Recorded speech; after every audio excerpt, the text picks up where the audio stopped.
Everyone, যিহেতু আমাৰ ফেমিলিৰ সব সামাৰ ভেকেশনৰ কাৰণে মামাহঁতৰ ঘৰত ফুৰিবলৈ আহিছে, সেইকাৰণে আজি আমাৰ ঘৰত সবকে দাৱাত দিছিলে। গাটো ইমান এটা ভাল পোৱা নাই যদিও মই পিয়াজ নহৰুখিনি কাটি হেল্প কৰি দিলো, লগতে আকৌ মাহীও হেল্প কৰিবলৈ আহিলে। মই বৰ বেছি কাম কৰিবলগীয়া নহ'লে মাহীয়ে কৰিলো, আৰু ইহঁত কিছুমানে এনি টাইম খালি মোবাইলতে বিজি থাকে। গাটো ধুই ভাত পানী খাই মই আকৌ ৰেডি হৈ ললো। যিহেতু আহিছে ইয়ালে, জুবলিক বোলে আমি নুফুৰাও, সেইকাৰণে তাইক আজি ফুৰাবলৈ কৰবাত লৈ যাব লাগে। সেইকাৰণে ভাবিলো কেফে এখনতে লৈ যাওঁ। অকমান সোনকালে ওলাইছিলো ৰ'দটো থাকোতে ফটো মাৰিম বুলি, কিন্তু ভবা কথা কেতিয়াও সিদ্ধি নহয়।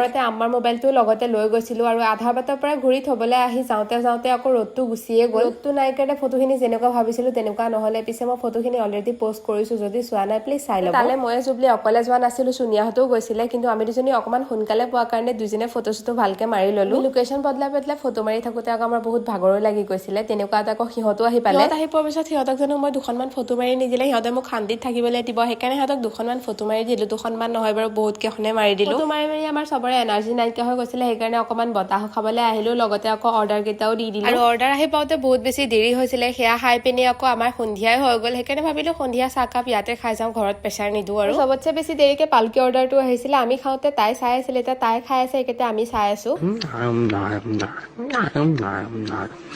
তাতে খাই পিনি আমি অলপ সময় ৰখা নাই, বিল পে' কৰি একদম ডাইৰেক্ট ঘৰলেহে আহিছো। মানে ফোন কৰি আছিলে দাদাই, হেনো আমি অহাৰ কাৰণে গালি পাৰি আছে, একদম নাকে মুখে ভৰাই আমি ঘৰলেহে গৈছো। পাওঁতে বাৰু কোনেও একো কোৱা নাই, আৰু কাপোৰ চাপোৰ চেঞ্জ কৰি মাহীক আকৌ থবলৈ যাব লাগে। আৰু জুবলিক আমাৰ ঘৰত আজি ৰাখিছো। এইকেইদিন ইনষ্টাগ্ৰামত বহুত ভাইৰেল হৈ থকা চিপ চালাড এটা মই বনাম বুলি ভাবি আছিলো, কিন্তু মই বনাবলৈ সময়ে পোৱা নাই। ভাবিলো আজি জুবলিও আছে, সেইকাৰণে বনায়ে পেলাও। সেইকাৰণে আব্বাক মই দোকানৰ পৰা চিপছ কেইটামান আনিবলৈ দিলো, তাৰ লগতে গ্ৰীণ চিলিখিনি মই প্ৰথমতে কাটি লৈছো, তাৰপিছতে নিজৰ সোৱাদ অনুযায়ী নিমখ, মছলা আৰু ৰেড চিলি অকমান দিব। চিপছখিনি দিয়াৰ পিছতে অকমান ওপৰত নেমু চেপি দিব, আৰু নেমুটো একদম স্কিপ নকৰিব, নেমুটো নিদিলে ভাল নালাগিব খাই। ক'বলৈ মই পাহৰিছিলো, মানে মই ওপৰত মিঠাতেল অকমানো দিছো, আপোনালোকে স্কিপ কৰিলে কৰিব পাৰে। একদম সঁচাকে কৈছো, বহুত বেছি টেষ্টি আছিলে খাবলৈ। আপোনালোকে প্লিজ এবাৰ ট্ৰাই কৰি চাব। সেইখিনি খোৱাৰ পিছতে আকৌ মই কিবা এটা বনাবলৈ ললো, মানে দুপৰীয়া মাহীয়ে কৈ আছিলে মোক বোলে ভিডিঅ'তহে কিবা কিবি বনোৱা দেখে, সেইকাৰণে মাহীকো কিবা এটা বনাই খুৱাব লাগে। একদম সহজ উপায়ত মই গোলা কেইটামানে বনাই দিলো। ৰেচিপি শ্বেয়াৰ কৰি থকা নাই, আৰু মই আগতে এনেকুৱা এটা ভিডিঅ' পষ্ট কৰিছো বাৰু। যদি মোৰ ওচৰত লেকচাৰ মাৰি পহৰা দি আছে মোৰ। আৰু এইবাৰ মই গোলা ৰস বনাবৰ কাৰণে পানী ইউজ কৰা নাই, গাখীৰতে ডাইৰেক্ট দি দিছো। গোলা কেইটা হোৱাৰ পিছত মই ফ্ৰিজত ৰাতিপুৱালে বুলি থৈ দিলো, আৰু তাৰ পৰা যদি কোনোবাই চুৰ কৰে সেইটো মোৰ ৰিস্ক নহয়, কাৰণ গোলা বনাওঁতে মোৰ ভাগৰ গোলাটো চুৰ হৈছিলে। বাৰু আজিলৈ ভিডিঅ'টো ইমান আছিলে, নেক্সট ভিডিঅ'ত আকৌ লগ পাম, বাই।